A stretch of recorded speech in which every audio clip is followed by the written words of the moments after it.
गोदातीरी ज्ञान पर्वणी घेऊन उत्सव आला. गोदातीरी ज्ञान पर्वणी घेऊन उत्सव आला. वसंत व्याख्यानमाला ही वसंत व्याख्यानमाला. वसंत व्याख्यानमाला आली वसंत व्याख्यानमाला. मुहूर्त मेढम गोरानडे न्यायमूर्तींनी रोवली. जोड त्याला वझेराव साहेबांची मग लाभली. कुसुमांच्या या गावामध्ये कुसुमांच्या या गावामध्ये ज्ञान यज्ञ पेटला. कुसुमांच्या या गावामध्ये ज्ञान यज्ञ पेटला. वसंत व्याख्यानमाला ही वसंत व्याख्यानमाला. वसंत व्याख्यानमाला आली वसंत व्याख्यानमाला. पुष्प गुंफिले सुंदर पहिले वाचस्पती भिडेनी. ज्ञान कुंभ तो प्राशन केला पुण्यवान लोकांनी. परंपरेला जगद्गुरूंचा परंपरेला जगद्गुरूंचा आशीर्वाद लाभला. परंपरेला जगद्गुरूंचा आशीर्वाद लाभला. वसंत व्याख्यानमाला ही वसंत व्याख्यानमाला. वसंत व्याख्यानमाला आली वसंत व्याख्यानमाला.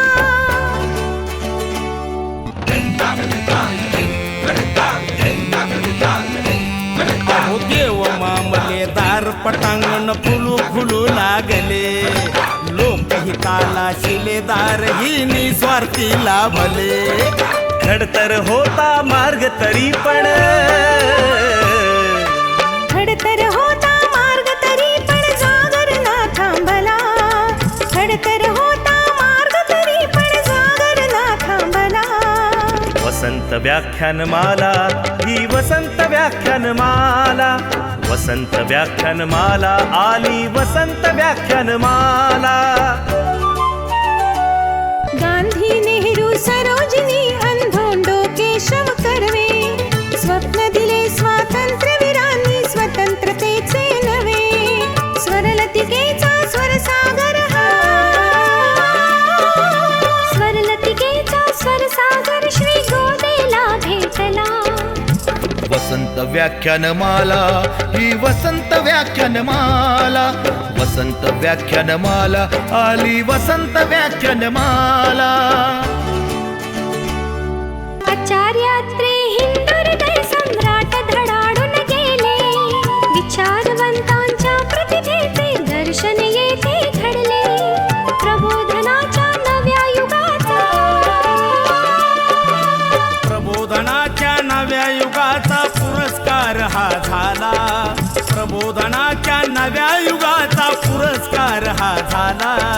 वसंत व्याख्यानमाला ही वसंत व्याख्यानमाला.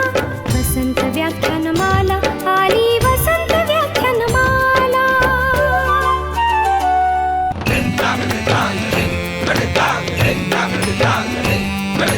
वैभवशाली परंपरेला जतन करूया सारे.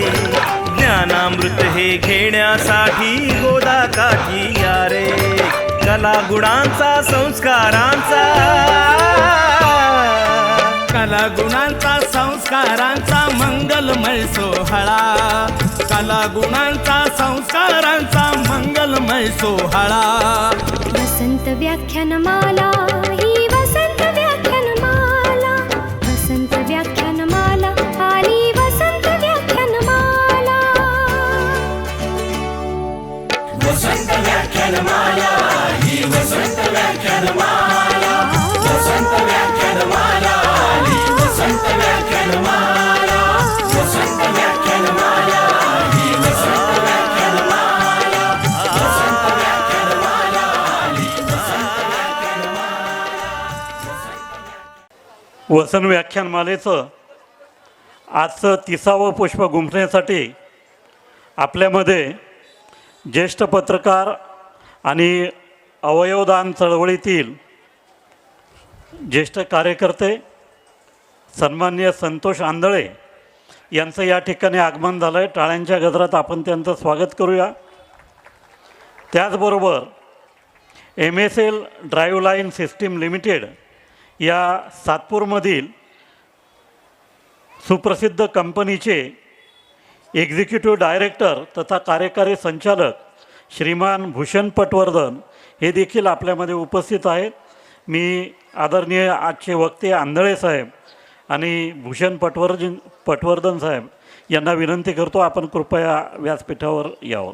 वसन व्याख्यानमालेचं आजचं हे 30वं पुष्प स्वर्गीय अर्जुनसिंग बग्गा यांच्या स्मृतिप्रित्यर्थ गुंफण्यात येत आहे. स्वर्गीय अर्जुनसिंग बग्गा हे नाशिकमधील सुप्रसिद्ध सामाजिक कार्यकर्ते होते. आपल्या वसंत व्याख्यानमालेचे अत्यंत नियमित श्रोते होते आणि कार्यकर्त्याची भूमिका देखील त्यांनी अनेक वेळा बजावलेली आहे. नाशिकमधील माजी नगरसेवक आणि महानगरपालिकेचे माजी उपमहापौर श्रीमान गुरमीतसिंग बग्गा यांचे ते वडील आहेत. मी वसन व्याख्यानमालेच्या वतीनं स्वर्गीय अर्जुनसिंग बग्गा यांना मनपूर्वक आदरांजली अर्पण करतो आणि आजचे पाहुणे संतोष आंधळे आणि भूषण पटवर्धन यांना विनंती करतो, आपण स्वर्गीय अर्जुनसिंग बग्गा यांच्या प्रतिमेला पुष्पहार अर्पण करावं.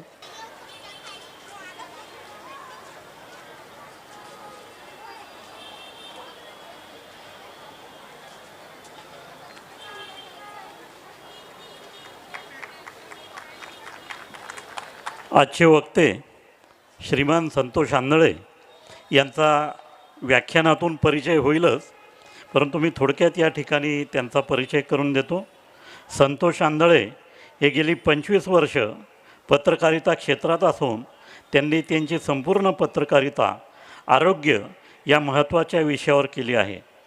जून 2022पासून ते लोकमत या दैनिकात विशेष प्रतिनिधी म्हणून मुंबई येथे काम पाहत आहेत. वृत्तमानस आणि सामना दैनिकात तसेच मुंबई मिरर, DNA या इंग्रजी दैनिकामध्ये त्यांनी अनेक वर्ष काम केले आहे. त्यानंतर त्यांनी माय मेडिकल मंत्रा आणि ABP माझा डिजिटल अशा वेब पोर्टलसाठी वरिष्ठ संपादक म्हणून काम केलेलं आहे. या सर्व आरोग्य पत्रकारितेच्या कार्यकाळात अवयवदान या विषयावर श्रीमान संतोष आंधळे यांनी विशेष काम केलं. 2017 या सालात नवी मुंबईतील 3.5 वर्षाच्या आराध्या नावाच्या मुलीला हृदयाचा दुर्मिळ विकार झाल्यावर हृदय प्रत्यारोपण शस्त्रक्रिया करणे सांगितले होते. त्यावेळी संतोष आंधळे यांनी 1 वर्षभर माय मेडिकल मंत्रा वेब पोर्टलवर सेव आराध्या मोहीम राबवली होती. राज्यात आणि राज्याबाहेरून या मोहिमेला मोठा प्रतिसाद नागरिकांनी दिला. राजकारणी, अभिनेते, सामाजिक संस्था आणि माध्यम समूहांनीसुद्धा या मोहिमेची दखल घेतली. या मोहिमेवर एक डॉक्युमेंटरीसुद्धा तयार केली गेली होती. या मोहिमेसाठी श्री संतोष आंधळे यांना 2018 सालचा राज्य शासनाचा पत्रकारिता पुरस्कार मिळाला होता. Red ink award, Mumbai press club, सार्वजनिक वाचनालय नाशिक यांचा बाळशास्त्री जांभेकर पत्रकारिता पुरस्कार, दया पवार स्मृती पुरस्कार आदी अनेक पुरस्कारांनी त्यांना आजवर गौरवान्वित करण्यात आलेलं आहे. श्री संतोष आंधळे हे आपल्याशी आज वैद्यकीय विषयातील अवयव प्रत्यारोपण शस्त्रक्रियेतील प्रगती, अवयवदानाचे बदलते स्वरूप आणि महाराष्ट्र या विषयावर संवाद साधणार आहेत. आपण त्यांचा वसंत व्याख्यानमालेच्या वतीनं सत्कार करूया. मी आदरणीय भूषण पटवर्धन साहेब यांना विनंती करतो, आपण संतोष आंधळे यांचा सत्कार करावा.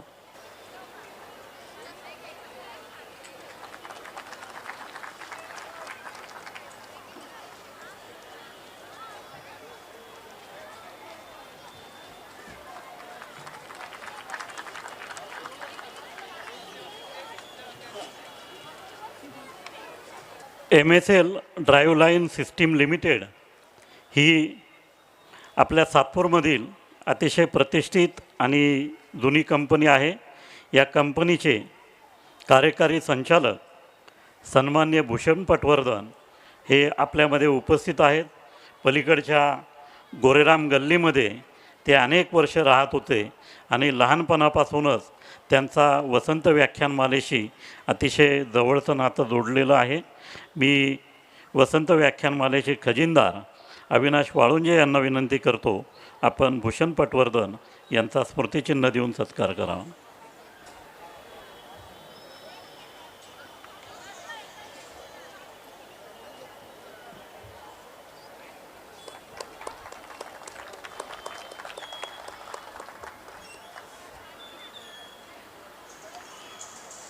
आपल्या सर्वांना कल्पना आहे, वसंत व्याख्यानमालेच्या शताब्दी वर्षानिमित्त आपण व्याख्यानमालेची जी काही वाटचाल आहे ती लोकल ते ग्लोबल अशी केलेली आहे आणि संपूर्ण जगभरामध्ये अनेक श्रोते आपल्याला विविध देशांमधनं लाभलेले आहेत. त्याचं कारण आपण व्याख्यानमाला ही इथे जे श्रोते उपस्थित असतात त्यांना ऐकण्याची सुविधा केलीच आहे. त्याचबरोबर गेली अनेक वर्ष आपण स्थानिक केबल नेटवर्कद्वारे ही भाषणं घरोघर पाहण्याची सुविधा टी व्हीवर केलेली आहे. परंतु आपण गेल्या 100व्या वर्षाच्या निमित्ताने व्याख्यानमालेची वेबसाईट निर्माण केली, यूट्यूब चॅनल सुरू केलं आणि या यूट्यूब चॅनलवर तसेच फेसबुक आणि इंस्टाग्रामवर या व्याख्यानाचं आपण थेट प्रक्षेपण करतो आहे आणि त्याला संपूर्ण जगभरातनं अतिशय उत्तम प्रतिसाद मिळतो आहे. परंतु हे करण्यासाठी आपल्याला अनेक यंत्रणा या नव्याने उभ्या कराव्या लागल्या आहेत. जसं या ठिकाणी 3 कॅमेरा सिस्टीम चित्रीकरणासाठी आवश्यक झालेली आहे. LED वॉल आपल्याला त्यासाठी लावावे लागते, कारण अनेक व्याख्यानांचे प्रेझेंटेशन हे दाखवले जातात आणि आपण पूर्वी जो छोटा पडदा लावायचो आणि प्रोजेक्टरवर ते दाखवायचो ते तेवढं प्रभावीपणे आपल्याला या नवीन सिस्टीममध्ये दाखवता येणार नाही. त्यामुळे आपल्याला LED वॉलची व्यवस्था करावी लागते. साऊंड सिस्टीम देखील नव्याने अतिशय भव्य दिव्य स्वरूपातली आपण या ठिकाणी केलेली आहे आणि या सगळ्यांचा आर्थिक भार हा संस्थेवर वाढलेला आहे आणि त्यामुळे आम्ही गेल्या मार्च एप्रिलमध्ये फेब्रुवारी महिन्यामध्ये अनेक कंपन्यांशी संपर्क साधला आणि काही कंपन्यांना आम्ही CSR फंड किंवा सामाजिक दायित्व निधी यामार्फत वसंत व्याख्यानमालेला LED wall, 3 camera system, sound system अशी मदत आपण आर्थिक रूपाने द्यावी अशी विनंती आपण केली होती. मला सांगायला या ठिकाणी आनंद वाटतो की आदरणीय भूषण पटवर्धन साहेब यांनी याविषयी अतिशय सकारात्मक प्रतिसाद आम्हाला दिला आणि स्वतः पुढाकार घेऊन 3 कॅमेरा सिस्टीमसाठी सामाजिक दायित्व निधीतून त्यांनी वसंत व्याख्यानमालेला मदत उपलब्ध करून दिलेली आहे. अवघ्या 2 दिवसांपूर्वी या कंपनीच्या डायरेक्टर बोर्डची बैठक झाली आणि स्वतः पटवर्धन साहेबांनी या विषयाचा खूप फॉलोअप घेतला आणि तब्बल 10,70,000 रुपयांची देणगी या ठिकाणी त्यांनी व्याख्यानमालेला 3 कॅमेरा एडिटिंग सिस्टीम घेण्यासाठी दिलेली आहे. त्यांनी केवळ शब्द दिला नाही तर या ठिकाणी येताना ते धनादेश देखील घेऊन आलेले आहे. मी व्याख्यानमालेच्या सर्व पदाधिकाऱ्यांना विनंती करतो, आपण व्यासपीठावर येऊन हा देणगीचा धनादेश स्वीकारावा. सर्व पदाधिकाऱ्यांनी झटपट वरती यायचं आहे, कारण आपल्याला पुढचं व्याख्यान सुरू करायचं.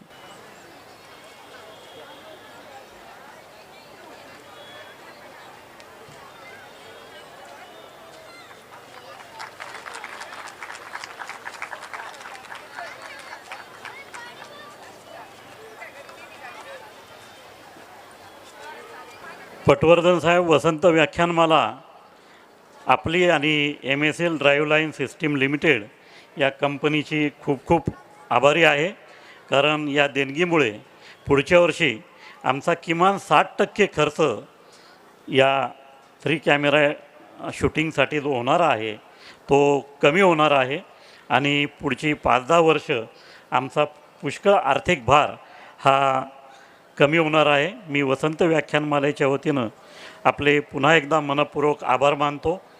उद्या या ठिकाणी वसंत व्याख्यानमालेचा ग्रँड फिनालेचा कार्यक्रम होणार आहे. यासाठी कोणताही पास किंवा प्रवेशपत्र असं नाही आहे. सगळ्यांसाठी या ठिकाणी प्रवेश खुला असणार आहे.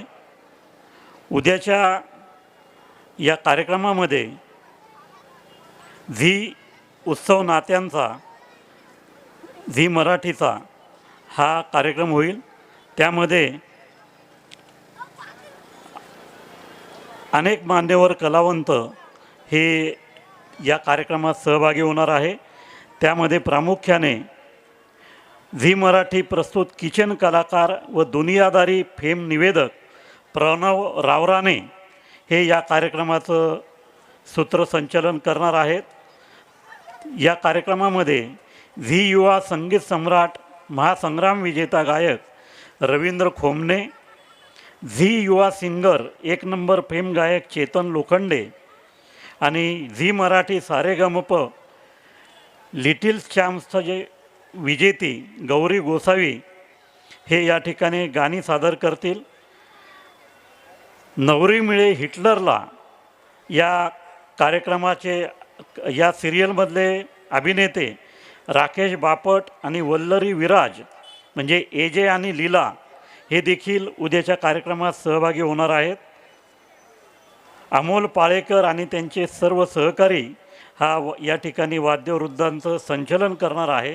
त्यामुळे आपण मोठ्या संख्येने उद्याच्या कार्यक्रमाचा आस्वाद घ्यावा अशी मी विनंती करतो. हा कार्यक्रम आटोपल्यानंतर या ठिकाणी डॉक्टर व्ही आर काकतकर यांची नात रितिका जोगळेकर ही व्हायोलियनवर मोहम्मद रफी यांची काही गाणी सादर करतील.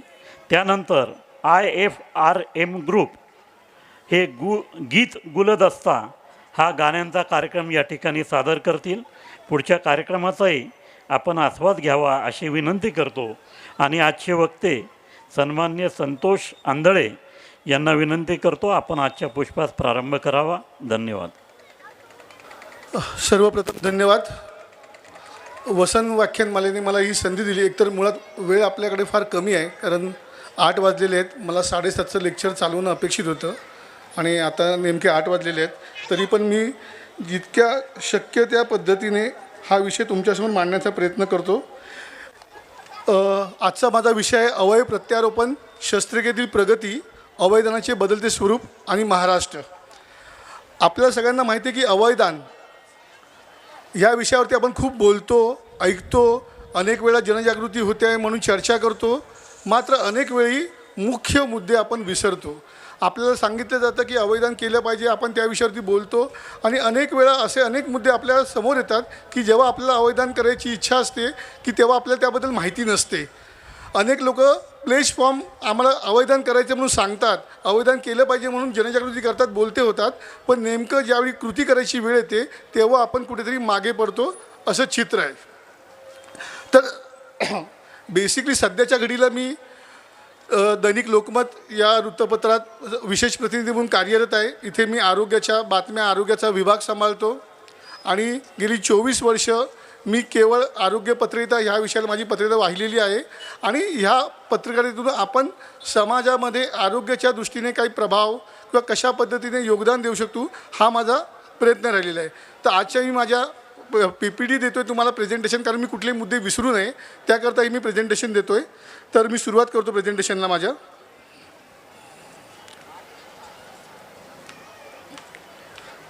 नेक्स्ट स्लाईड आहे, ही माझ्याविषयी थोडक्यात माहिती आहे.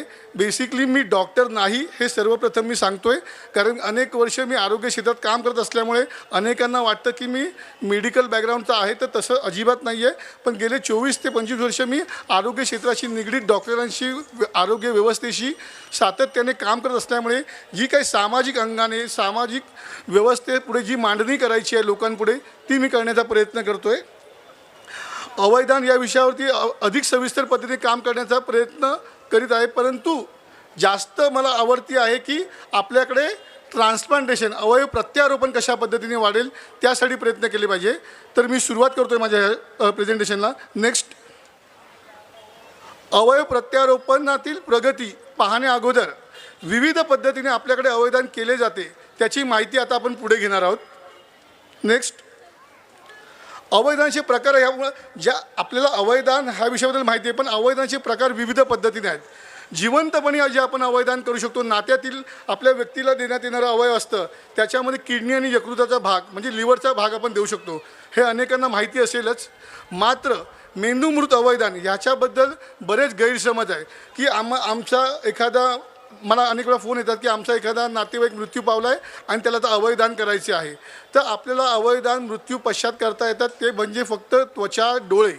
मात्र अनेकांची इच्छा असते की त्यांचं लिव्हर का नाही घेतलं, हृदय का नाही घेतलं किंवा फुफ्फुस का नाही घेतलं. तर मेंदूमृत फक्त व्यक्ती जो असतो त्याला आपण हे अवयवदान घेऊ शकतो. ह्याच्यामध्ये ही एक डेफिनेशन आहे, ती मी मला वाचून दाखवतो. यामध्ये व्यक्तीचा मेंदू मृत होतो, रुग्णातील तज्ज्ञ डॉक्टर त्याचं प्रामाणिकरण करतात म्हणजे सर्टिफिकेशन करतात. तर ह्या सर्टिफिकेशन करण्यामध्ये कोण कोण असतं, तर इंटेन्सिव्हिस्ट असतो, न्यूरोफिजिशियन असतो, सर्जरीचा इन्चार्ज असतो, तुमचा नेफ्रॉलॉजिस्ट असतो. ही सर्व टीम एकत्र येऊन तुम्हाला मेंदू मृत घोषित करते. मेंदू मृत घोषित करणे ही फार मोठा डिसिजन असतो. ज्या अर्थी तुम्हाला एखादी मेंदूमृत ब्रेनडेड घोषित केलं आहे त्या अर्थी तुमचा मेंदूमृत झालेला आणि तुम्ही फार तर तुमच्या संमतीने त्याचे अवयव देऊ शकता, ही ती वेळ आली असते. याचा अर्थ 2 ते 3 दिवसात तुमच्या त्या रुग्णाचा मृत्यू होणार आहे हे डॉक्टरांना सांगायचं असतं. त्या काळात जर रुग्णांनी संमती दिली, रुग्णाच्या नातेवाईकांनी संमती दिली, तर आपण किडनी, लिव्हर, हृदय, फुफ्फुस, स्वादुपिंड, लहान आतडे, आता तर हातसुद्धा आपण ट्रान्सप्लांट करू शकलो. जर मुंबईला तुम्ही आलात तर आपले नाशिकचे डॉक्टर आहे इथले निलेश सातबाई, त्यांचा खरं तर रेकॉर्ड आहे. महाराष्ट्रात त्यांनी पहिल्यांदा हाताचे प्रत्यारोपण सुरू केलं आहे. त्या विषयावर पण मी पुन्हा बोलणारच आहे, कारण हाताचे प्रत्यारोपण आत्तापर्यंत नव्हतं. अनेक लोक जे असतात अपंग असतात, 2 हात गेलेले असतात, इलेक्ट्रिक शॉकमुळे त्यांचे हात गेलेले असतात, अपंग येतो त्यांना येत असतं, त्यावेळी आपण दुसऱ्या मेंदूमृत व्यक्तीचे हात आणून त्यांना लावू शकतो. ही किमया आता ह्या अवयवदान प्रक्रियेत आणि अवयवदानातील ह्या वैद्यकीय विश्वातील प्रगतीमुळे साध्य झालेली आहे.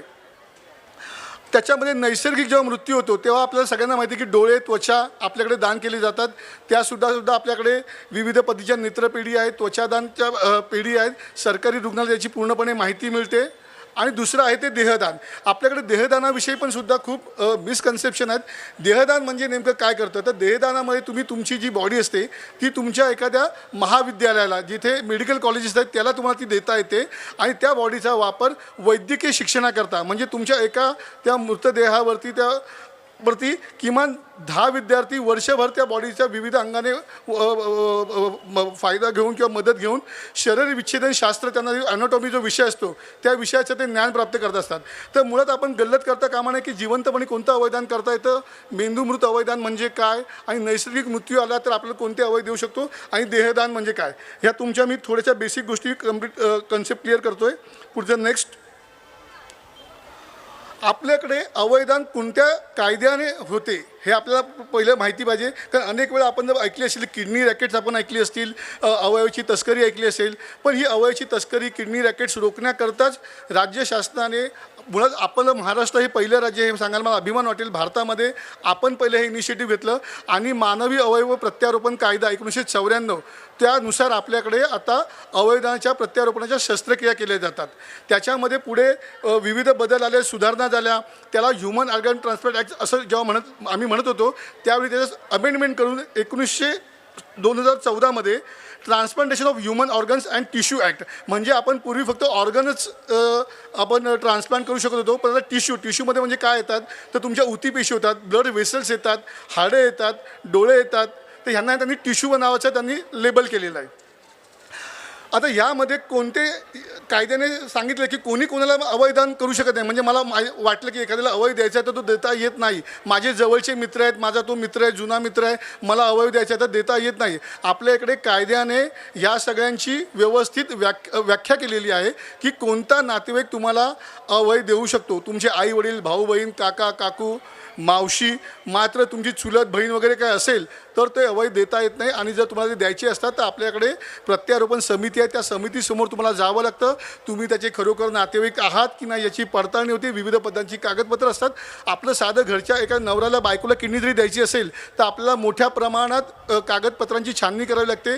कारण हल्ली काय होतं आहे की आता जी काय मी उदाहरणं ऐकली आहेत ती उदाहरणं अत्यंत वाईट आहेत की एका नवऱ्याला एका पुरुषाला किडनी पाहिजे होती. त्याने तात्पुरतं एका महिलेशी लग्न केलं. त्याला सांगितलं की तू मला किडनी दे, आपण तात्पुरतं लग्न करू, तू माझी बायकोसोबत दाखवू आणि त्याच्यानंतर आपण पाहिजे डिवोर्स घेऊ आणि तुला तुझे जे काय जो असेल मोबदला तो देऊ.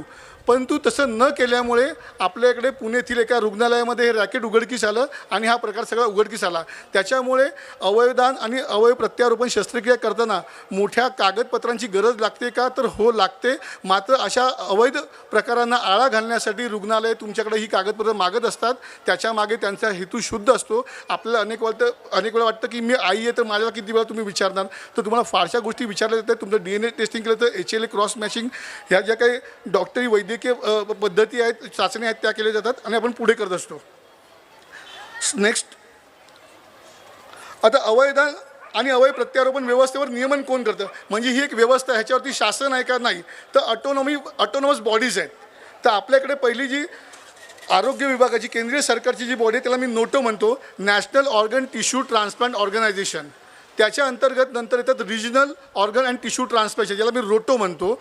आणि नंतर जी राज्यासाठी आपली बॉडी असते त्याला आपण सोटो म्हणतो, state organ tissue transplant organisation. तर ह्या ऑर्गनायझेशन की टप्प्यावारी अशी आहे की रोटोचं जे आपल्याला पद आहे जे 4 राज्याकडे बघतं ते महाराष्ट्राकडेच आहे. त्याचं ऑफिस आपल्या परेलच्या KM रुग्णालयात आहे. तिथे सोटोच्या डिरेक्टर बसतात, डॉक्टर सुजाता पटवर्धन, त्या ह्या कामावर देखरेख करत असतात. आणि महाराष्ट्राने सुदैवाने आपण प्रत्यारोपण शस्त्रक्रिया सुरुवातीपासून सुरू केली असल्यामुळे आपल्याकडे ज्यावेळी ह्या अवयवाच्या नियमन करणाऱ्या संस्था नव्हत्या त्यावेळी आपल्याकडे ZTCC नावाचा प्रकार होता. त्याला आपण झोनल ट्रान्सप्लांट कोऑर्डिनेशन सेंटर असं म्हणतो. याच्यामध्ये पुणे, मुंबई, नागपूर, औरंगाबाद, छत्रपती संभाजीनगर अशा ठिकाणी यांची कार्यालय आहेत. त्या रिजनच्या माणसांनी त्या ठिकाणी आपल्या अवयव ज्याला हवा असेल तिथे प्रतीक्षा यादीत तुमचं नाव नोंदणी करणे अपेक्षित असते. रुग्णाने नाव नोंदणी करण्याची गरज नाही, तर रुग्ण ज्या रुग्णालयात उपचार घेत आहे त्याच्या डॉक्टरांनी त्याचं नाव त्या वेटिंग लिस्टमध्ये पाठवणे गरजेचं असतं. नेक्स्ट,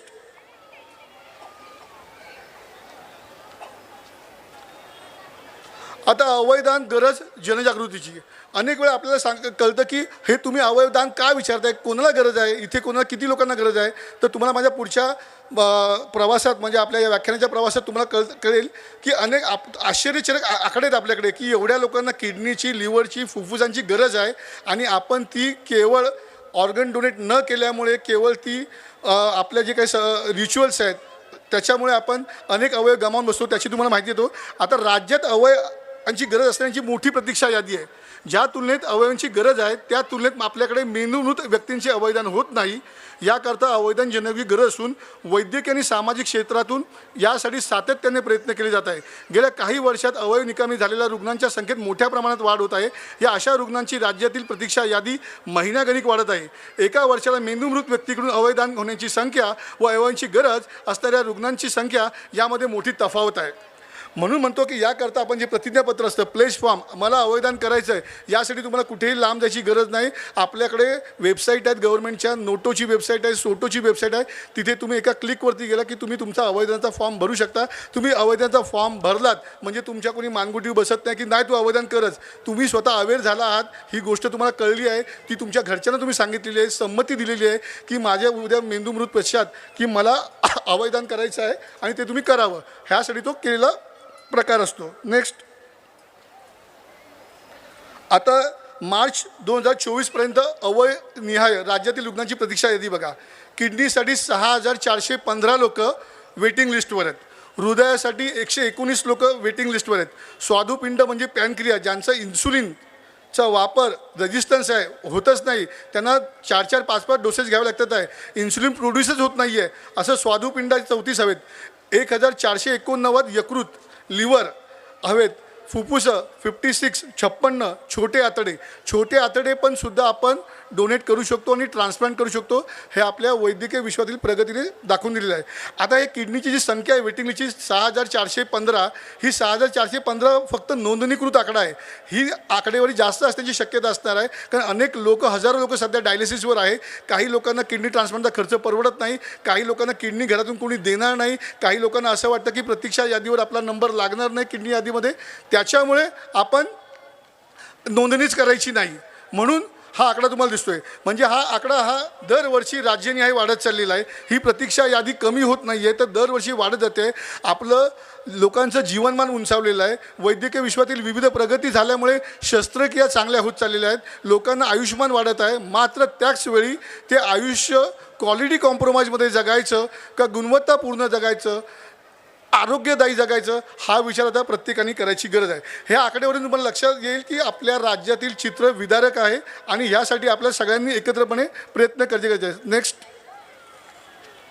आता मी हे मुद्दामून हाताचे अवयवदान तुम्हाला मी पहिल्यांदा का सांगतोय, कारण हाताचं अवयवदान करता येतं हे अजून अनेकांना माहिती नाही. तर तुम्हाला माहिती असेल 2020मध्ये मोनिका मोरे नावाची आमच्या मुंबईला एक मुलगी होती, तिचे ट्रेनखाली हात आले होते आणि तिला दोन्ही हात तिचे त्याच्यामध्ये गेले होते. सर्वसामान्य नॉर्मल गरीब कुटुंबातील मुलगी कॉलेजला जात असताना तिचा हा अपघात घडला आणि तिचे दोन्ही हात गेले. दोन्ही हात गेल्यानंतर तिला प्रोस्थेसिस लावले डॉक्टरांनी, पण त्या प्रोस्थेसिस फक्त ते नावाला होते, फारसा त्याचा उपयोग त्यांना होत नव्हता. त्यामुळे मोनिका मोरे या रुग्ण प्रथम शस्त्रक्रिया आपल्या ग्लेनेगल हॉस्पिटल, ग्लोबल हॉस्पिटल जे पूर्वीचं जे आता ग्लेनेगल म्हणून ओळखलं जातं आहे, तिथे आपले नाशिकचे डॉक्टर आहेत निलेश सातबाई यांनी, प्लास्टिक सर्जन आहे, यांनी ती पहिली सर्जरी केली. त्या दोन मुलीला हात लावले. ते हात जे आले ते चेन्नईच्या एका मेंदूमृत व्यक्तीने दिले होते. त्या मेंदूमृत व्यक्ती होती 55-60 वर्षाची. मोनिकाचं वय होतं 20 वर्ष. त्याचा रंग होता काळा आणि हिचा रंग होता गोरा.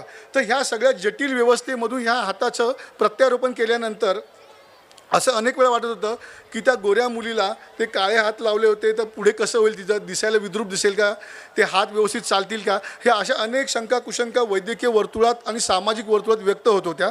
मात्र सुदैवाने मला तुम्हाला सांगायला बरं वाटतं आहे की आज 4 वर्ष झाले. नेक्स्ट, आज 4 वर्ष झाले मोनिका मोरे आहेत, हे डॉक्टर निलेश सातबाई आहे, मी आहे, त्यांचा फिजिओथेरपिस्ट आहे, त्यांची प्राजक्ता. आज तिचे हात बऱ्यापैकी म्हणजे नसत्यापेक्षा बऱ्यापैकी ती काम उचलू शकते, लॅपटॉपवरचं काम करू शकते, मोबाईल उचलू शकते, फोनवरती टेक्स्टिंग करू शकते आणि विशेष म्हणजे तिला कुठल्याही पद्धतीची कोणाची इथं गरज भासत नाही आहे. हे तिला महत्त्वाचं विशेष. आणि ही पहिली त्यांची रुग्ण असल्यामुळे ग्लोबल रुग्णालयामध्येच तिला स्वतःला आता कामाला ठेवून घेतलं आहे. ग्लोबल रुग्णालयाने ती तिथे पेशंट असिस्टंटचं काम करत असते आणि ही मोठी किमया आहे. म्हणजे आपल्या डॉक्टर किती चांगलं काम करतात आहे हे आपण मानलं पाहिजे, कारण हे पूर्वी घडत नव्हतं. वैद्यकीय विश्वातील ही प्रगती आहे, हे आपल्या डॉक्टरांचं कौतुक आहे. आपले डॉक्टर प्रचंड मेहनत घेत असतात, पण अनेक वेळा आपण आपल्या डॉक्टरना शिव्या घालत असतो की तुम्हाला कळत नाही, काही नाही, पैसे जास्त घेता. पण हा त्यांच्या बौद्धिकतेचा पैसा असतो, त्यांनी त्याच्यासाठी श्रम घालवले असतात, मोठं त्यांनी डिग्री घेतलेली असते, हे आपण मान्य केलं पाहिजे. ते त्यांच्या बौद्धिकतेचा पैसा घेत असतात. आता मोनिका मोरे हे फोटो फक्त तुम्हाला दाखवण्याचा उद्देश असा आहे की मोनिका मोरे क्रिकेटची बॅट हातात घेऊन आहे, जे हात तिचे स्वतःचे नाहीत, पण ती बॅट खेळण्यासाठी तिने हातात घेतली आहे. त्या हातात ताकद किती आली आहे हे हात दर्शवतात. त्याच्यानंतर हा इतका तिचा पुढचा नेक्स्ट हा फोटो इतका सुंदर आहे की तुम्हाला लक्षात की मोनिका मोरेने जे हात दुसऱ्याचे आहे त्याच्यावरती पहिल्यांदा मतदान केलं. गेल्या काही आठवड्यापूर्वी आपलं मतदान झालं आणि तिने हात दाखवला आणि त्या हातावर जर तुम्ही टॅटू बघाल तर ख्रिश्चनचा टॅटू आहे असं तुम्ही बघाल. तर त्या टॅटूबद्दल मी मोनिकाला विचारलं, अगं तुला हात आले, तुझे हात गोरे पण झाले, सगळं काही तुझ्या मनाप्रमाणे घडलं, मग तो टॅटू का ठेवलास? ती म्हणे ही आठवण आहे माझ्या दात्याची, त्यामुळे मी ती कायम पोचणार आहे. तर अशा पद्धतीने वैद्यकीय विश्वात आपल्याकडे प्रगती होते आहे आणि ह्या प्रगतीबद्दल आपण खरंच आभार मानले पाहिजे ह्या डॉक्टरांचे की अशा पद्धतीने हात नसलेल्या माणसांना आता हात देऊ शकतो आपण. नेक्स्ट, राज्यात किती झाले अवयदान? आता 2020मध्ये करोना होता, त्याच्यामुळे 74 लोकांनी फक्त 74 मेंदूमृत रुग्णांनी अवयदान केलं. त्याच्यानंतर 2021मध्ये 95 लोकांनी केलं, 2022मध्ये 105 लोकांनी केलं आणि 2023मध्ये 144. हा आकडा खरा 146 किंवा 147 आहे माझ्या मते, तो मी आणलेला आहे. तर 147 लोकांनी अवयदान केलं आहे. तर ह्याच्यामध्ये जर तुम्ही बघितलं तर आपल्याकडे अजूनही म्हणजे आपल्याकडे सगळ्याच सुजान महाराष्ट्रातली जनता आहे, पण आजही जर अवयदानाच्या बाबतीमध्ये जर तुम्ही बघितलं तर भारतात महाराष्ट्राचा 5वा क्रमांक येतो. तर तुम्ही विचार करा पहिला क्रमांक कोणाचा येत असेल तर पहिला क्रमांक जो येतो तो म्हणजे तेलंगणा राज्याचा. तेलंगणामध्ये गेल्या वर्षी 200 अवयदान झाले, मेंदूमृत अवयदान झाले. तमिळनाडू आणि कर्नाटकामध्ये प्रत्येकी 175 जणांनी अवय दिले, तर महाराष्ट्रामध्ये 149 लोकांनी अवयदान दिलं आणि गुजरातमध्ये 146 लोकांनी. तर मला एवढंच म्हणायचं की हा अवयदानाचा आकडा आपण वाढवू शकतो. आपल्या ज्या काही मिथ्स आहेत की मला जर आता अवयव दिले, मेंदूमृत झाल्यावर तर मला पुढच्या जन्मी अवयव मिळणार नाही, तर या खोट्या भ्रामक कल्पनेतून आपण बाहेर यायला पाहिजे. सगळ्यांनी एक लक्षात ठेवलं पाहिजे, आपण गेलो म्हणजे आपलं आयुष्य संपलं, आपण नश्वर आहोत, आपण एकदाच आयुष्य जगणार आहोत आणि त्या आयुष्यामध्ये आपण किती कोणाला काय आनंद देऊ शकतो याचा आपण विचार केला पाहिजे. आपल्याला खूप तणावग्रस्त लाईफ असतं, प्रॉब्लेम्स असतात आयुष्यामध्ये, पण आपण डॉक्टर नसूनही डॉक्टरांची भूमिका आपण बजावू शकतो, ती म्हणजे अवयदानाने. तुम्ही थेट 6 ते 8 लोकांना जीवनदान देऊ शकता. 2 किडन्या, 1 लिव्हर, 1 हृदय, 1 फुफ्फुस, त्वचा, डोळे, हाडे आणि उतीपेशी, अशा विविध पद्धतीच्या अवयदान आहे. आणि हे सगळं का घडते तर वैद्यकीय विश्वामध्ये प्रगती होते आहे, आयुष्यमान वाढलं आहे, पण मात्र जे काय आपण सध्याचं जंक फूड, आधुनिक जीवनशैली आपली आहे, लाईफस्टाईल आहे, मिठाचं प्रमाण खूप आहे आपल्याकडे. त्या मिठाच्या प्रमाणामुळे आपल्या किडनीच्यावरती प्रचंड ताण येतो आहे. त्याच्यामुळे WHO जी आपली जागतिक आरोग्य संस्था सांगते की 5 ग्रॅम मीठ दिवसाला खाल्लं पाहिजे, परंतु आपल्याकडे 5 ग्रॅम नाही, आपण तिप्पटीने मीठ खातो असा रिपोर्ट्स आहेत, मेडिकल लिटरेचर सांगतं आहे. आणि वरून आपण जेवणात पण हाताने पण वरून मीठ घेत असतो, म्हणजे जेवणात मीठ असतंच पण वरून आपण मीठ घेत असतो. आणि हे मीठ तुमच्या शरीरासाठी घातक आहे, अधिक प्रमाणात घेऊ नये. तुम्हाला जर काही त्याच्याबद्दल अधिक माहिती पाहिजे असेल तर तुम्ही तो वैद्यकीय सल्ला तुमच्या जवळच्या डॉक्टरांकडून घेतला पाहिजे. नेक्स्ट, आता तुम्हाला मी एक कहाणी सांगणार. एक छोट्या मुलीची, आराध्या मुळे नावाची एक मुलगी होती, 3.5 वर्षाची मुलगी आहे ती. ही कहाणी तुम्ही व्यवस्थित ऐका. ह्याच्यामध्ये गंमत अशी आहे, एक 3.5 वर्षाची मुलगी आहे, तिचं हृदय, ज्याला आम्ही डायलेटेड कार्डिओमायोपॅथी म्हणतो, end stage of heart disease, ज्याच्यामध्ये हृदय तुमचं बदलणं हा एकमेव पर्याय दिलेला असतो. तुमचा EFR rate, ejection fraction rate, हा सुद्धा कमी प्रमाणात झालं असतं. की सर्वसामान्यतः इजेक्शन फ्रॅक्शन रेट हा जर 50 ते 60 असेल तर त्या मुलीचा रेट होता 10 ते 15, म्हणजे 2 पावलं चालली की ती धपकन पडायची, 2 पावलं की पडायची. तिला दर 10 दिवसाने हॉस्पिटलमध्ये ॲडमिट करावं लागायचं, मुलुंडच्या फोर्टिस हॉस्पिटलमध्ये. तर अशा पद्धतीने त्या मुलीचं, म्हणजे मी आत्तापर्यंत मी चेन्नईला डॉक्टर बाला म्हणून आहेत, मी त्यांच्याकडे रिपोर्टिंगसाठी, म्हणजे प्रत्यारोपणाचं रिपोर्टिंग कसं करावं हे शिकण्यासाठी मी फोर्टिस मल्हार चेन्नईला हॉस्पिटल आहे, डॉक्टर बाला म्हणून आहेत, ज्यांनी भारतात सगळ्यात जास्त मॅक्झिमम हार्ट ट्रान्सप्लांट केले आहेत. तर त्यांच्याकडे मी जायचो, सर नेमकं तुम्ही कशा पद्धतीने ट्रान्सप्लांट करता, कोणत्या गोष्टी ह्या हायलाईट केल्या पाहिजे, पत्रकार म्हणून मी समाजामध्ये कोणती बाजू मांडली पाहिजे. मी वैद्यकीय शास्त्र तुमचं मांडू शकणार नाही, पण लोकांनी ह्याच्यासाठी काय केलं पाहिजे हे शिकण्यासाठी मी अनेक वेळा चेन्नईला गेलो होतो आणि त्याच्यातून मला काही बारकावे सापडले होते. तर जेव्हा महाराष्ट्रामध्ये मी ही केस बघितली, तिथे त्यांनी रशियाचं बेबी होतं, तिथे 1 वर्षाच्या मुलीवर हार्ट ट्रान्सप्लांट केलं होतं, पण ते फार रेअर केस, असं दुर्मिळ केस म्हणून रिपोर्ट झाली होती. त्याच्यानंतर ही 2017मध्ये माझ्यासमोर एक केस आली, आराध्य मुळे नावाची मुलगी, जिला हा आजार जडला होता की जिला हृदय तिचं आता बदलावं लागणार होतं. आत्तापर्यंत मी ऐकून होतो की मोठ्या लोकांना हा आजार होतो हृदय बदलायचा, मग आपण ते हृदय प्रत्यारोपणासाठी प्रयत्न करावा अशी अपेक्षा होती. मात्र जेव्हा आराध्य मुळेचे वडील योगेश मुळे माझ्याकडे आले, ते आले होते मुळात कशासाठी की 20 लाखाचा खर्च त्यांना सांगितला होता की आपल्याला मुलुंड हॉस्पिटलला जर हृदयाचं प्रत्यारोपण करायचं असेल तर 20 लाखाचा खर्च आहे, तर तो खर्च आपण कसा जमवायचा. तर साहजिकच मी गेले 24 वर्ष ह्या विविध क्षेत्रात काम करत असल्यामुळे माझ्या काही चॅरिटेबल संस्थांच्या ओळखी आहेत. त्या चॅरिटेबल संस्थांना मी कायम पेशंट पाठवत असतो. क्राऊड फंडिंगमध्ये माझं काही थोडंफार काम आहे, योगदान आहे. त्या योगदानाद्वारे मी लोकांना सांगत असतो. इम्पॅक्ट गुरु आहे, विविध पद्धतीच्या वेबसाईट आहे, त्याच्यावरून आम्ही पैसे गोळा करत असतो. आणि तशा स्वरूपाने मी त्या योगेशमुळे माझ्याकडे की सर मला माझ्या मुलीसाठी फंड गोळा करायचा आहे. तर म्हटलं 100% आपण फंड गोळा करूया. आणि आम्ही फंड गोळा करण्यात 2 ते 3 महिन्यात यशस्वी ठरलो. 20 लाख उभे झाले आमचे. डॉक्टर अन्वय मुलींना जाऊन सांगितलं सर ऑपरेशन करा, 20 लाख रुपये आहेत. ते म्हटले 20 लाख रुपये आहेत ते मान्य आहे, पण अवयव कुठून आणणार आहेस. म्हटलं म्हणजे त्या हृदय लागणार आहे त्या मुलीला, ते हृदय कुठून आणणार. आणि म्हटलं मग आता हे हृदय कोणी देणं अपेक्षित आहे. तर म्हणतो तिच्यापेक्षा फार फार तर 2-3 वर्ष मोठा किंवा 1-2 वर्ष लहान अशी व्यक्तीने तो हृदय देणं अपेक्षित आहे. मी विचार केला, एखाद्या मातेचं मूल, एखाद्या कुटुंबाचं आईबापाचं मूल, लहान मूल गेल्यावरती त्या मुलाच्या आईवडिलांना जाऊन सांगणं तुमचं मूल आता गेलं आणि त्याचं आम्हाला हृदय द्या, ते म्हटलं मारतील ना आपल्याला चपलेने, हे कसं काय शक्य होणार आहे. कारण त्या धक्का जबरदस्त होतो. आपलं पोटचं मूल गेलं आहे आणि कोणतरी आपलं हृदय, ते त्यांचं सांत्वन करायच्या ऐवजी सोडून आपलं हृदय मागतं आहे. तर ही घटना प्रचंड गंभीर होती. मला ते मी योगेशला म्हटलं आपल्याला शक्य होणार नाही की एवढ्या लहान मुलाचं हृदय मिळणं शक्य नाही रे. मोठ्या लोकांचं हृदय अवयव आपल्याकडे अजून मिळत नाही. 2017 सालची गोष्ट सांगतोय, आज 7 वर्ष की 8 वर्षापूर्वीची गोष्ट ही, तेव्हा मिळणं शक्य नव्हतं. तर सर बोलले त्याच्याशिवाय आपल्याला पर्यायच नाही आहे, जर ते आपलं हृदय नाही मिळालं तर आपली आराध्या वाचणार नाही. म्हटलं मलाही कळतं आहे, पण करायचं काय त्याच्यावरती. बघ शेवटी आम्ही ठरवलं की सेव्ह आराध्या मोहीम नावाची कॅम्पेन चालू करायची. तेव्हा मी माय मेडिकल मंत्रा नावाच्या वेबसाईटला कार्यरत होतो आणि तेव्हा मी असं ठरवलं होतं की वृत्तपत्रात आपण असलो की आपण 1-2 बातम्या करतो आणि तो विषय सोडून देतो, पण माझ्याकडे ती लिबर्टी होती. मी त्या माय मेडिकल मंत्रा या वेबसाईटमध्ये कार्यरत होतो वरिष्ठ संपादक पदावरती आणि तिथे मला हे करणं शक्य होतं. मी सेव्ह आराध्या कॅम्पेन नावाची एक मोहीम चालू केली. म्हणजे काय करायचं तर दररोज आम्ही विविध पद्धतीचे कटआउट्स तयार करायचो, ग्राफिक्स तयार करायचो आणि मी सुरुवातीला मित्रांमध्ये पाठवायचो, काही डॉक्टरांच्या ग्रुपमध्ये पाठवायचो की सर अशी अशी मुलगी आहे 3.5 वर्षाची, तिचा ब्लड ग्रुप असा असा आहे आणि तिला अशा पद्धतीचं हृदय द्यावं लागणार आहे, तर तुम्ही कोण असेल तर बघा.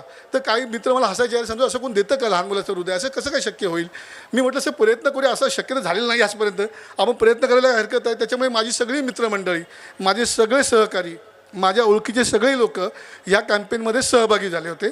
आम्ही दररोज विविध पद्धतीच्या पोस्ट क्रिएट करायचो, शाळांमध्ये जायचो, ज्या ज्या ठिकाणी व्यवस्था जिथे गर्दी असते त्या ठिकाणी जायचो, रेल्वे स्टेशन्सला आम्ही गेलो, जत्रेमध्ये गेलो, मूव्हीज थिएटरच्या बाहेर आम्ही केलं, ज्या ज्या ठिकाणी माझे सोर्स उपलब्ध होते त्या ठिकाणी मी गेलो. आमचं मुंबईचं प्रेस क्लब आहे, आमचं MGM कॉलेज आहे औरंगाबादचं, जिथे माझी जर्नलिझमची माझी डिग्री मला मिळाली, तिथे गेलो मी. अशा विविध ठिकाणी मी जायचो आणि ह्या मुलीबद्दल चर्चा करायचो. तर मी हे सातत्याने 3-4 महिने केल्यानंतर लोक मला वेड्यात काढायला लागले की तू आता हे बंद कर, तू हे काय वारंवार तेच सांगतो, आम्हाला माहिती आहे विषय करायला, पुढे बोल. नंतर माझ्या लक्षात आलं की खरोखर आपण कुठेतरी चुकतो आहे का, गल्लत होते का. माझा मुलगा जिथे आलेला आर्य, तो पण मला विचारतो की तुला हृदय कशा पद्धतीने कधी मिळणार. माझे मित्र मला विचारते काय तुझ्या डोक्यात काय प्लॅन आहे. म्हटलं हृदय मिळवणे हा एकमेव हेतू आहे आणि ते मिळाल्याशिवाय ती मुलगी जगणार नाही. कारण त्या काळामध्ये ती मुलगी फोर्टिस हॉस्पिटलला दर 15 दिवसांनी ॲडमिट व्हायची. मी तिच्यावरती स्टोरी केलं होतं, second home of Aaradhya Mulund Fortis hospital. म्हणजे जितके दिवस ती घरी राहत नव्हती तितके दिवस ती हॉस्पिटलमध्ये राहायची, घरच्यांकडे फारसे पैसे नव्हते. मग मी अशा पद्धतीने कॅम्पेन चालू केलं. याच्यामध्ये जर तुम्ही 3री पोस्ट बघत असाल तर ती जुही चावलाने पोस्ट केलेली आहे. ती हिरवी जी पोस्ट दिसते ती जुही चावलाने केली आहे. जुही चावलाने सगळ्यांना अपील केलं होतं की माय मेडिकल मंत्राचं जे कॅम्पेन आहे सेव्ह आराध्या, त्याच्यामध्ये तुम्ही सहभागी व्हा. दुसरं जे आहे ते आपले दत्ता पडसलगीकर मुंबईचे पोलीस कमिशनर आहेत, त्यांनी ते आवाहन केलं होतं आणि बाकी जे आम्ही ग्राफिक्सच्या माध्यमातून सगळ्या गोष्टी तयार करत आहोत. तर ह्या आम्ही गोष्टी तयार करत असताना मला असं कळलं की आपलं कॅम्पेन हिट होत नाही आणि आपल्याला सफलता काही लाभत नाही आहे. पण मला काही म्हणजे 2 ते 3 महिला होत्या, त्या कायम रात्री मला फोन करायचा, मेरे को मरने की इच्छा है, मेरा हार्ट ले लो, मेरे को मरने की इच्छा है, मेरा हार्ट ले लो. मी बोललो बाई असा हार्ट कोणाचं घेता येत नाही आहे, तुम्हाला त्यासाठी ब्रेनडेड व्हावं लागतं, ते डॉक्टरने डिक्लेअर करावं लागतं, डॉक्टरांनी सांगितल्यावरती ते हार्ट घ्यावं लागतं, मग पुढे ते आम्ही हार्ट घ्यायचं. आणि तुझं हार्टमुळे चालणारच नाही आहे, कारण तुझं वय किती, त्या मुलीचं हार्टचं सॉकेटची साईज किती, ह्या सगळ्या गोष्टी तिथे होत्या. पण ती बाई मला रोज रात्री छळायची. मी तिला आदराने फोन घ्यायचो की हिला काही इच्छा आहे सांगायची, पण ती बाई मला छळायला लागली. हे कळायला लागलं तर मी थांबवले ते फोन घेणं. म्हटलं बायकोला पण म्हटलं की ही बाई सारखी फोन करून मला एकच गोष्ट सांगते की मेरा हार्ट ले लो. तर तसं म्हटलं असे हृदय घेता येत नाही. त्यानंतर सातत्याने कॅम्पेन चालू राहिल्यानंतर माझे काही मित्र आहेत ते म्हणाले की आपण एक दिवस आराध्यासाठी अशी एक मोहीम राबूया. म्हटलं नेमकं करायचं काय. तर आम्ही ट्विटरवरती गेलो. 1000 ते 1200 असे आम्ही ग्राफिक्स क्रिएटिव्ह तयार करून ठेवले की ज्याच्यामध्ये हॅशटॅग होता सेव्ह आराध्या. आणि आमच्या डोक्यात एवढं होतं की आपण ट्विटरवरती ट्रेंड झालो. एकाच वेळी 3 तासामध्ये जर 1200 पोस्ट विविध मित्रांनी आपल्याला टाकल्या एकाच वेळी 3 तासामध्ये, तर आपण ट्विटरवरती ट्रेंडिंग होऊ. आणि ट्रेंडिंग झालं तर लोक आपली दखल घेतील की सेव्ह आराध्या नावाचा काहीतरी प्रकार आहे जो मुंबईमध्ये घडतो आहे आणि त्याच्यावरती टिक करून आपलं वाचतील आणि मग लोकांना तो आपाप कळेल विषय. मग आम्ही एक दिवस निवडला ज्याच्यामध्ये माझे सगळे मित्र, इथे काही मित्र आलेत माझे, रोहित उगले आहेत, सागर सानप आहेत, होळकर साहेब आहेत, भूषण चिंचोळे आहेत. आम्ही एक दिवस निवडला की त्या दिवशी आम्ही त्या 3 तासामध्ये ते 1200 ट्विट आम्ही विविध राज्यातील भागातील विद्यार्थ्यांनी मित्रांनी करायचं ठरवलं. आम्ही ते ट्विट करत होतो, सारखे हॅमर करत होतो. दर 5 मिनिटांनी एक ग्राफिक टाकायचो, सेव्ह आराध्या सेव्ह आराध्या. आणि आम्ही अर्ध्या ते पाऊण तासामध्ये चेन्नईमध्ये ट्रेंडिंग गेलो होतो. कारण चेन्नईमध्ये ऑर्गन डोनेशनचा विषय म्हटला की त्याला फार महत्त्व आहे. आम्ही चेन्नईमध्ये ट्रेंडिंग गेलो, नंतर पुण्यामध्ये ट्रेंडिंग गेलो. हळूहळू आम्हाला लक्षात आलं की आपण महाराष्ट्रामध्ये ट्रेंडिंग होतो आहे. मग गुजरातमध्ये गेलो. नंतर आमच्या लक्षात आम्ही भारतात पूर्णपणे ट्रेंडिंग झालेलो आहोत आणि आपल्याबद्दल चर्चा झालेली की सेव्ह आराध्या काय आहे. आणि ह्याचा फायदा आम्हाला असा झाला की लोक ह्याच्याबद्दल बोलायला लागले, आमच्याशी संपर्क करायला लागले, ह्या मुलीचं स्टेटस काय विचारायला लागले. डॉक्टरांमार्फत आम्ही मेसेज द्यायचो. डॉक्टरांना म्हणायचो तुमच्या फॅटर्निटीला सांगा की कशा पद्धतीने हे गरजेचं आहे. अशा पद्धतीचे विविध मेसेज मेडिकल फॅटर्निटीतून एक्सचेंज होत राहिले. आणि अखेर तिला गणपतीचा काळ होता, आम्हाला हाताला यश लाभत नव्हतं, कुणी ऑर्गन देत नव्हता. पण अखेर गणपतीच्या आदल्या दिवशी 2 दिवस आधी असं घडलं की वापी येथे 3 वर्षाचा मुलगा शिडीवरून पडला आणि तिकडे तो मेंदूमृत झाला अशी आम्हाला माहिती मिळाली. आमचा मांडलेवाला म्हणून मित्र आहे तिथे, जो ह्या विषयात प्रचंड त्यांचं काम आहे. त्यांनी आम्हाला सांगितलं की संतोष ऐसा हुआ है, लेकिन वो 3 साल का बेटा ब्रेन डेड है, लेकिन बात करेगा कौन? मेरे को पता है तेरे पास रेसिपिएंट है, लेकिन डोनर को कन्विंस करना पड़ेगा फॅमिली को, तो अपने को हार्ट मिलेगा. देवाचं नशीब असेल किंवा त्या आराध्याचं नशीब असेल, त्या आमच्या त्या कुटुंबियांना त्या मांडलेवाल्यांनी कन्व्हिन्स केलं की आज तुमचं मूल तर गेलेलं आहे, पण जर तुम्ही हे हृदय दिलं तर आराध्यासारखी एक मुलगी ती वाचू शकेल. आणि हे वर्षभर आमचे सातत्याने प्रयत्न चालू होते आणि ते कुठेतरी यशला प्राप्त होणार होते अशी मला आशा दिसत होती. आणि त्याच्या आईने आणि वडिलांनी तात्काळ होकार दिला, किंवा कशा पद्धतीने होकार दिला मला माहिती नाही, पण तिकडनं होकार आला. अन्वय मुळेंना इकडे कळालं की आपल्याला हार्ट मिळणार आहे. अन्वय मुळे आणि त्यांची टीम प्रचंड मेहनत करणारी डॉक्टर यंत्रणा असते, म्हणून मी वारंवार डॉक्टरांचं कौतुक करतो. ते ह्यासाठीच करतो आहे की आपल्याला डॉक्टरांची चांगली वाईट दोन्ही बाजू माहिती असेल तर चांगली बाजू जास्त आहे असं माझं मत आहे. कारण मी गेली 26 वर्ष डॉक्टरांबरोबर काम करतो आहे. डॉक्टर अन्वय मुळे त्यांची टीम चॉपरने गेली, वापीला, सुरतला गेली. सुरतला त्या मुलाचं हार्ट रिट्रीट केलं. तोपर्यंत आराध्यामुळे ते ॲडमिट केलं गेलं होतं. ते हार्ट घेऊन ते चॉपर परत इकडे आपल्या मुलुंडला आलं. ग्रीन कॉरिडॉर करून ते हार्ट मुलुंडला गेलं. तोपर्यंत आराध्या ऑपरेशन टेबलवर होती. ते हार्ट घेतलं, ते हार्टचं ऑपरेशन चाललं. 22 तास ऑपरेशन चाललं. आणि 22 तासानंतर ते ऑपरेशन झाल्यानंतर डॉक्टरनी मला सांगितलं, संतोष आराध्या बरी आहे, आपले काही तास आपल्याला वाट बघावी लागणार आहे. आणि जसं तुम्हाला मी सांगितलं होतं, ज्या पद्धतीने आम्ही कॅम्पेन राबवलं होतं आणि आम्ही लोकांना ही खुशखबर दिली होती की आराध्याचं हृदय प्रत्यारोपण झालं आहे, पण पुढचे काही तास संघर्षाचे असतील तिचे, पण चांगलं काहीतरी होईल. आणि असं कळल्यानंतर पुढचे 2 ते 3 दिवस आराध्या चांगले गेले. आराध्याने डोळे उघडले, आराध्या बोलायला लागली त्या पालकांशी. 3.5 वर्षाचं ती मुलगी, तिच्या आईशी झालेला संवाद, ह्या सगळ्या गोष्टी सुरू झाल्या. आणि आज ह्या घटनेला 8 वर्षे होतात आहे. मी दरवर्षी आराध्याला तिच्या म्हणजे पाडवा असतो, त्या पाडव्याला जाऊन तिला घरी भेटत असतो. ही आराध्या पहिली होती, नंतर ही आराध्या दुसरी आहे, आणि आज आराध्या 13 ते 14 वर्षाची झालेली आहे. आणि हे आराध्या हे आमच्यासाठी एक मिशन झालं होतं की आराध्या जगली तर आपला देश जगेल, आराध्या जगेल, हे आमचं मिशन झालं होतं. की आता त्या मुलीला मी ओळखत नाही, का ती नातेवाईक नाही माझी, कोणी नाही, पण ती मुलगी जगावी. कारण त्या मुलीने जगण्यामुळे त्याच्यानंतर पुढे 7 ते 8 मुलांना हार्ट पाहिजे होते, पण त्यावेळी जास्त कष्ट आम्हाला करावे लागले नाही. मी तुम्हाला ही स्टोरी दाखवतो. दुसऱ्या हृदयासोबत आमचं मस्त चाललं आहे. आराध्यामुळे तर एक धनश्री मुजेमुळे जालनाची मुलगी होती, तिला अशा पद्धतीने हार्ट पाहिजे होतं, पण तिला जास्त संघर्ष करावा लागला नाही. 2 ते 3 महिन्यात तिला हार्ट मिळालं. ती मुलगीसुद्धा जालन्यावरून फोर्टला आली, मुलुंड फोर्टिसला आली, आणि तिलाही तशा पद्धतीने हार्ट मिळालं. त्याच्यानंतर आमचा एक मृत्यू झाला पेशंटचा, हार्ट मिळालं पण मृत्यू झाला. त्याच्यानंतर सातत्याने लहान मुलांचे हार्ट मिळत गेले. आणि ह्या विषयावरती लोकांना कळलं की आपण अशा पद्धतीने करू शकतो. मग ज्यावेळी जागतिक हृदय दिन साजरा होतो त्यावेळी मी अशा पद्धतीच्या बातम्या करत असतो की आमचं हृदय दुसऱ्याचं आहे, पण आमचं आयुष्यात व्यवस्थित चाललेलं, आम्हाला काही प्रॉब्लेम नाही. तर या विषयाकरता, याच हेतूकरता आपल्याला अवयवदान करणं गरजेचं आहे. जर आपण अवयवदान केलं नाही तर आपले अवयव असे जाळले जाणार आहेत, पुरले जाणार आहेत. जर तुम्ही ते दिले तर किमान 8 लोकांना तुम्ही नवीन आयुष्य देणार आहात, हे आपल्या लक्षात येत आहे. तर मी हे जरा तुम्हाला फक्त वैद्यकीय विश्वातील प्रगती म्हणून सांगतो. डॉमिनो किडनी ट्रान्सप्लांट नावाचा प्रकार आहे. हा लेमॅनला माहिती असण्याचा संबंध नाही, कारण तुम्ही त्या विषयातले नाही आहात. परंतु आपल्याकडे अनेक वेळा होतं की नवरा बायकोला किडनी द्यायची इच्छा असते, परंतु त्यांचा रक्तगट जुळत नसतो. त्याच्यामुळे आपण नवरा बायकोला किडनी देत नाही, ते थांबतात. आणि मग ते प्रतीक्षा यादीवरती वाट बघत असतात की कोण किडनी आपल्याला देईल. पण त्यावेळी ज्यावेळी अशा पद्धतीचं मॅच होत नाही, मिसमॅच असतं, त्यावेळी आपल्याकडे स्वॅप किडनी ट्रान्सप्लांट नावाचा एक प्रकार असतो. म्हणजे तुम्ही ए बीला देऊ शकत नाही, सी डीला देऊ शकत नाही, पण डी एला देऊ शकते आणि सी बीला देऊ शकतो. हे 2 वे स्वॅप आपल्याकडे किडनी ट्रान्सप्लांट सध्या आहे. परंतु आम्ही काहीतरी वेगळं करायचं आणि एकाच वेळी खूप लोकांना जीवनदान द्यायचं. त्याच्यामुळे मी 6 वे ऑफ स्वॅप केलं. म्हणजे मी परदेशात होतो तेव्हा मी फक्त ऐकून होतो. मी IVLP फेलो आहे US गव्हर्नमेंटचा. तेव्हा तिथे मी परदेशात ऐकलं होतं की तिथे महिनाभर swap kidney domino kidney transplant चालतात. म्हणजे तिथे विविध पद्धतीचे लोक एकत्र येतात, ज्याचे मिसमॅच असतात, ते लोक आपापल्या पद्धतीने तिथे डॉमिनो किडनी ट्रान्सप्लांट करून घेतात. म्हणजे 6 लोक, 6 रेसिपियंट, 6 डोनर एकामेकांचे नाही, जो कायद्याने अलाउड नाही आहे, पण स्वॅप असल्यामुळे ते अलाउड केलं त्यांना. एकाच दिवशी एकाच हॉस्पिटल 6 हॉस्पिटल मुंबईतली त्यात इन्व्हॉल्व होती. सर्जन्स किती असतील माझ्यामध्ये 76 ते 78 सर्जन होते. 100पेक्षा जास्त नर्सेस होत्या.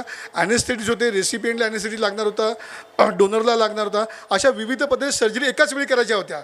कारण एकाचा जरी कट चुकला आणि लेट झाला तो मला माझ्या नातेवाईला किडनी मला तर द्यायची नाही. त्याच्यामुळे टायमिंग वगैरे ते फिक्सेशन एवढं बारकाईने केलं होतं जे आपल्या मुंबईतल्या डॉक्टरांनी केलं आणि त्याला डॉमिनो किडनी ट्रान्सप्लांट होतात आणि त्याची दखल ब्रिटिश मेडिकल जर्नल हे नामांकित वैद्यकीय क्षेत्रातलं जर्नल आहे त्याने घेतली होती. त्यावेळी DNA ह्या पेपरमध्ये काम करत होतो. म्हणजे अशा पद्धतीने सुद्धा वैद्यकीय विषयात प्रगती झाला की तुम्हाला आता किडनी मी द्यायची आणि मिसमॅच नाही झाली तर मग आता अडकून पडलो असं होत नाही. तुम्हाला किडनी द्यायची इच्छा आहे ना तर चेंबूरला तिकडे एक रजिस्ट्री केली आहे. जसं आपण विवाह नोंदणी कशी करतो तशी रजिस्ट्री केलेली आहे. तुम्ही सांगायचं की मला हा माझा ब्लड ग्रुप आहे, हा माझ्या नवऱ्याचा आहे, आम्हाला द्यायची इच्छा आहे परंतु आमचं मिसमॅच होतं आहे. तर तुमच्यासाठी असं कुणीतरी जोडीदार तिथे आलेला असतो त्यांच्यामध्ये तुमच्यामध्ये मॅच करता येते. अशा पद्धतीचं swap kidney transplant registry Chembur येथे आहे. अपेक्स किडनी फाउंडेशनने तयार केलेली आहे आणि ह्या किडनी अशा पद्धतीची रजिस्ट्री भारतात व्हावी म्हणून तिथल्या डॉक्टरांचा सुद्धा सध्या प्रयत्न सुरू आहे. नेक्स्ट,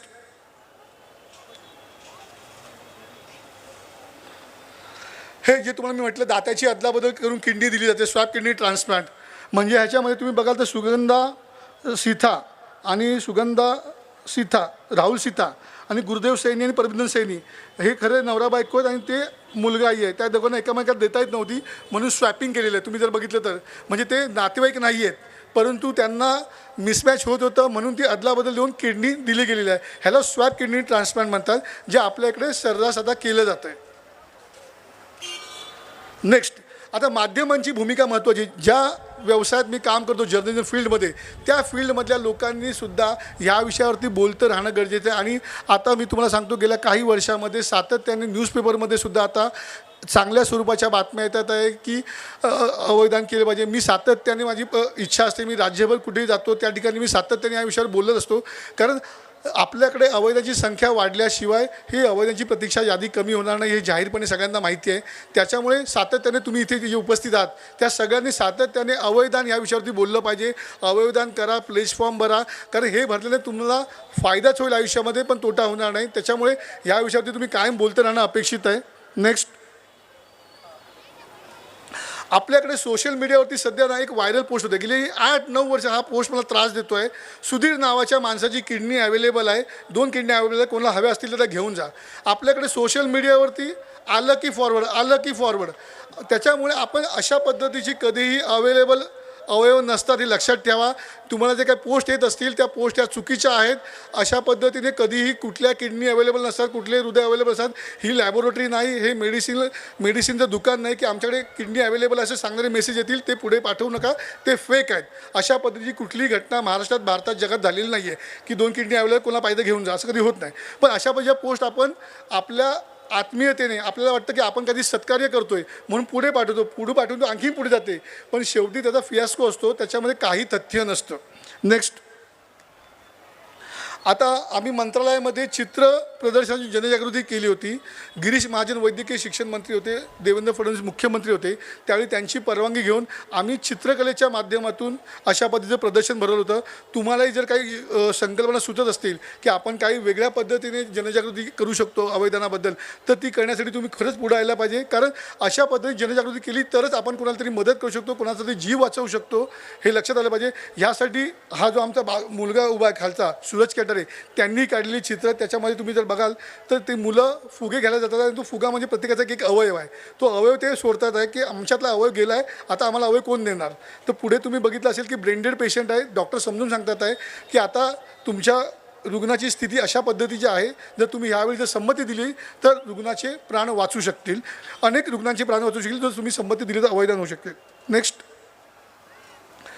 मी माय मेडिकल मंत्राच्या माध्यमातून आम्ही ज्यावेळी 3 वर्ष मी तिथे होतो त्यावेळी आम्ही काय करायचो की अवयदान जे करायचे कुटुंबीय त्यांचे फक्त अवयव घ्यायचे, त्यावेळी त्यांना नमस्कार चमत्कार व्हायचा. पण एकदा अवयदान करून घेतलं की त्या कुटुंबांना साधं कोणी विचारत नव्हतं, त्यांना रिकग्निशन देत नव्हतं. तर त्यावेळी मी असं लक्षात घेतलं की अवयदाते हे खरे देवदूत आहेत, त्यांचं कुटुंबाने संमती दिली म्हणून 8 लोक वाचले. तर अशा या कुटुंबातील सदस्यांचा सुद्धा सत्कार किंवा त्यांना रिकग्निशन कुठेतरी मिळालं पाहिजे होतं.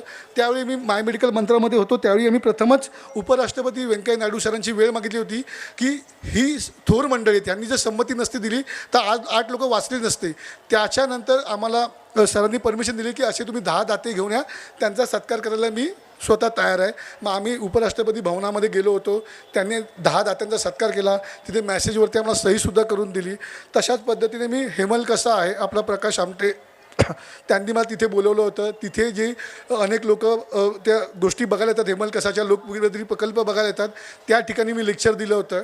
तर अशा पद्धतीने जिथे मला संधी मिळेल तशा पद्धतीने मी हे लेक्चर देत असतो, कारण जनजागृती हा एकमेव मार्ग आहे आपल्याला जर प्रतीक्षा यादी कमी करायची असेल तर. नेक्स्ट, आमच्या इथे एका मित्राचं लग्न झालं आत्ता गेल्या वर्षी किंवा 1.5-2 वर्षापूर्वी.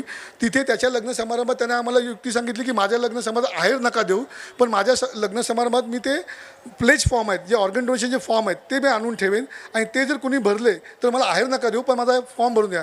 आणि मी तुम्हाला सांगतो की आपली लोकं इतकी जागृत आहेत की 101 लोकांनी तिथे अवयदानाचे फॉर्म भरले. आणि ही खूप मोठी गोष्ट आहे की अशा पद्धतीने आपण आपल्या बड्डेमध्ये, आपल्या लग्नाचा वाढदिवस आहे, आपल्या मुलांचा वाढदिवस आहे, ज्या ज्या तुम्ही देवळात जाण्यापेक्षा माझ्या मते देवळात जा, प्रत्येकाची श्रद्धा आहे, मात्र तुम्हाला जिवंतपणे जर काही द्यायचं असेल दान तर तुम्ही अवयदान करू शकता, असं माझं मत आहे. त्यासाठी तुम्ही सातत्याने प्रयत्न केले पाहिजे. नेक्स्ट, अवयदान चळवळ ही खरी तर लोक चळवळ होणं गरजेचं आहे, लोक चळवळ होणं गरजेचं आहे. आज इथे या लोकांसमोर बोलताना मला खूप आनंद होतो आहे की तुम्ही लोक अशा साध्या म्हणजे वाटणाऱ्या विषयावरती तुम्ही ऐकताय, याच्यावरती जागृत व्हाल. कारण आपल्याकडे कसं एंटरटेनमेंट असलं की मजा पाहिजे, मस्ती पाहिजे, धमाल पाहिजे, गाणी पाहिजे, मात्र आपण जेव्हा कुठल्या सिरियस विषयावरती बोलायला चालू करतो तेव्हा ते लोकांना रटाळ वाटतं. तर माझं असं मत आहे, हा विषय रटाळ वाटत असला तरी हा विषय आपल्या प्रत्येकाच्या आरोग्याशी संबंधित आहे. अनेक रुग्ण मला कायम फोन करत असतात, मला किडनी पाहिजे, मला हार्ट पाहिजे, मी काय करू. मी त्यांना एवढंच सांगू शकतो, तुम्हाला आज तुमच्यावर वेळ आली म्हणून तुम्ही माझ्याकडे आले आहात, परंतु कोणावर तशी वेळ येऊ नये म्हणून सगळ्यांनी सातत्याने सामुदायिक पद्धतीने प्रयत्न केले पाहिजे, असं माझं मत आहे. आणि ही चळवळ झाली तर माझ्या मते खूप मोठा बदल घडू शकतो. आणि मी आज ही जी मांडणी करतो ही सामाजिक अंगाने मांडणी करतो आहे, मी कुठला डॉक्टर नाही आहे, परंतु मला माहिती आहे ह्या क्षेत्रामध्ये काय चाललं आहे, कशा पद्धतीने मोठे प्रॉब्लेम पुढे उद्भवणार आहेत. 10 ते 15 हजार हा आकडा जो आज 6,000 दिसतो आहे, पुढच्या 5 वर्षात तो 10 ते 15 हजार होणार आहे, तो पुढे लाखांमध्ये आकडा जाईल. म्हणजे आपल्याकडे आयुष्य असेल, पण ते आपलं आयुष्य कसं असेल, कॉम्प्रोमाइज, क्वालिटी लाईफ कॉम्प्रोमाइज झालेली असेल. आपण डायलिसिस 2 दिवसाला घेतो आहे, कामावर जातो आहे आणि कधीतरी खितपत मरून पडू. माझं मत आहे गुणवत्तापूर्ण आयुष्य सगळ्यांना मिळालं पाहिजे. वैद्यकीय विश्वाने आज प्रगती केलेली आहे, त्याचा आपण लाभ घेतला पाहिजे. आणि त्याच्या पलीकडे जाऊन तुम्हाला सांगतो की कुठल्याही जाती धर्माची लोक असू द्या, अवयदानामध्ये कुठलीही जात धर्म आडवा येत नाही. कारण मी सगळ्या जाती धर्मातल्या लोकांचं अवयव प्रत्यारोपणाच्या शस्त्रक्रिया बघितलेल्या आहेत. त्याच्यामुळे कुठला तरी एक विशिष्ट समाज अवयव घेत नाही किंवा अवयव देत नाही असं होत नाही. ज्याला ज्यावेळी गरज लागते त्यावेळी डॉक्टर सांगेल ते उपाय प्रत्येकजण घेत असतो. त्यावेळी जात धर्म पंथ कुठलाही आडवा येत नाही. नेक्स्ट, धन्यवाद. खरं तर ही सगळी तुम्हाला मी माहिती दिली. माझा मोबाईल नंबर मी ह्याच्यावर दिलेला आहे. तर तुम्हाला कोणालाही कधी काही वाटलं या विषयावरती बोलतं व्हायचं आहे किंवा लिहायचं आहे किंवा काही सांगायचं आहे तर माझा मोबाईल नंबर आहे 9870490603. माझा मोबाईल नंबर आहे 9870490603. तुम्हाला केव्हाही या विषयावर वाटलं मी फोन उचलू शकणार नाही, अनेक वेळ मला फोन येत असतात, तुम्ही मला मेसेज टाकला तर त्या मेसेजचा मी नक्कीच उत्तर देण्याचा प्रयत्न करेन. आणि तुम्ही पण सुद्धा अशा पद्धतीची मला प्रश्न विचारा ज्या प्रश्नांची खरंच तुम्हाला गरज आहे. कारण ज्या प्रश्नांची उत्तरं तुम्हाला वेबसाईटवरती अवेलेबल आहेत, जवळच्या डॉक्टरांकडे अवेलेबल आहेत, त्या प्रश्नांची उत्तरं तुम्ही माझ्याकडे अपेक्षित धरू नका, कारण ती अवेलेबल आहेत, पब्लिक डोमेनमध्ये आहेत, वेबसाईटवरती आहेत, तुमच्या जवळच्या डॉक्टरकडे पण आहेत. त्याच्यामुळे तुम्हाला खरंच वाटतं की मला इथे ऑर्गन डोनेशन करायचं होतं आणि इथे मला केलं जात नाही आहे, मला कुठली गव्हर्नमेंटची ऑथॉरिटी मदत करत नाही आहे, तुम्ही मला मदत करा. किंवा ह्या विषयात कुठल्या तज्ज्ञ लोकांचा सल्ला पाहिजे असेल तर त्या तज्ज्ञांचं मी तुम्हाला नाव सुचवेन, तुम्ही त्यांना प्रामाणिकपणे प्रयत्न करा. आणि अशा पद्धतीने आपण हे ऑर्गन डोनेशन वाढवलं पाहिजे, अशी काळाची गरज आहे. मात्र सातत्याने आपल्याकडे एकच भूमिका येते की अवयदान आपण कशाला करायचं, आपल्या घरात तर काही झालं नाही ना, आपल्या घरात झालं तेव्हा बघू. मात्र ही वेळ कोणी अशी बघू नका, कारण ज्यावेळी अवय लागतो ना त्यावेळी त्या कुटुंबाची अवस्था काय असते हे मी जवळून बघितलेलं आहे. कारण अशा पद्धतीने कुटुंब प्रचंड विदारक मनस्थितीत ग्रासलेलं, हेल्पलेस. मी श्रीमंत लोकं बघितलेली आहे, त्यांच्याकडे कोट्यवधी रुपये आहेत, पण त्यांना ऑर्गन पाहिजे असतो, त्यांना ऑर्गन मिळत नाही. अनेक वेळा ते कुठून तरी आपल्या मोलकरणीलाच माझी जवळची नातेवाईक म्हणून सांगायचा प्रयत्न करतात, माझी ती दूरची कोणतरी गावली असते ती माझी नातेवाईक सांगायचा प्रयत्न करतात, खोटे नाटे डॉक्युमेंट बनवायचा प्रयत्न करतात. हे सगळे श्रीमंत लोकांनी केलेले प्रकार आहे. जे प्रत्यारोपण समिती आहे ती सगळे डॉक्युमेंट चेक करते आणि जर तुम्ही एथिकली लिगली असाल तरच ती पुढे तुमचं प्रत्यारोपणाची फाईल पुढे पाठवत असते. त्याच्यामुळे या सगळ्या गोष्टी करायच्या नसतील तर एवढंच आपण करू शकतो की ज्यावेळी आपला मेंदू मृत होईल आपल्या घरच्यांना नातेवाईकांना आपण सांगून ठेवू शकतो की किमान मी मेंदूमृत झाल्यानंतर माझे अवयव असे जाळण्यापेक्षा पुरण्यापेक्षा किमान त्या 8 रुग्णांना सत्कर्मी लागले तर त्याचा फायदा होईल. हे बोलून मी इथेच माझं थांबवतो आणि जर कोणाला काही विचारायचं असेल तर विचारू शकता. थँक्यू.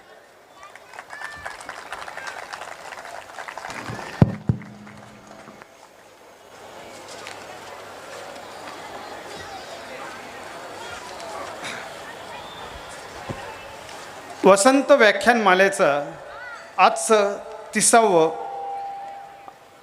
अर्जुन सिंग बग्गा स्मृती व्याख्यानाचं आजचा आगळा वेगळा विषय, एक अवयवदानातील एक वाटसरू, एक पत्रकार ज्यांच्या नावातच संतोषजी आंधळे, आणि त्यांनी आगळा वेगळा विषय घेऊन रसिकांच्या जर चेहऱ्यावर पाहिलं, खरोखरच हा विषय जो होता आणि जो गैरसमज होता रसिक श्रोत्यांचं, खरोखरच त्यांनी संतोष केलेला आहे.